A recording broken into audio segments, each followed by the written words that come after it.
My name is Randy Profit. And I'm Jennifer. I've known Dan for about 35 years, and I've known him since he was probably younger than 10.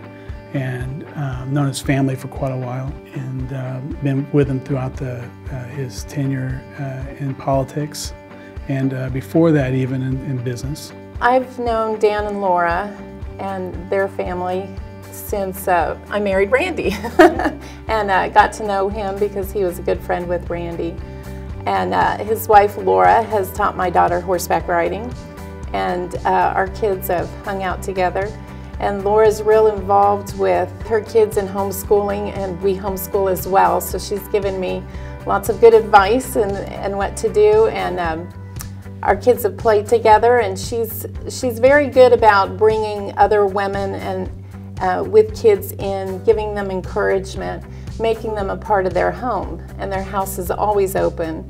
So they've invited us for dinners and birthdays and just hanging out, and very easy to be around, and they love their community that they're in.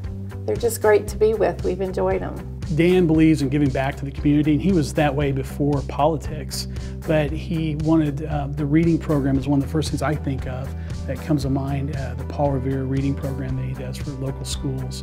He gets involved in kids and knowing the importance of reading, and that readers become leaders, and he creates a neat environment for those kids where they can gain awards through the program, and that's been something that's been very dear to his heart. Unfortunately, the housing crisis affected Dan and many others, and he was not able to avoid bankruptcy.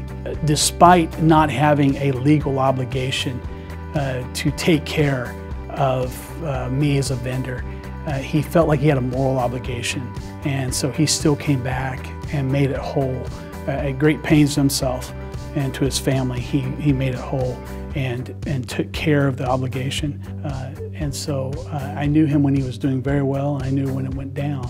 And it's easy to measure a person when they're on top of the world, but when you see them when they've been hit around so often, and you see how they react to that, that tells you a lot about who they are. And Dan is a quality person, as quality as they come. He has been that type of person. He does not show up just when the cameras are there. He shows up when no one's there, and he does the right thing. And he's always been that way since I've known him. They say a measure of integrity is what someone does when no one else is watching, and that is Dan. Dan has been forthright, honest in everything that I've seen from him. And that includes a business side, a personal side, and a political side.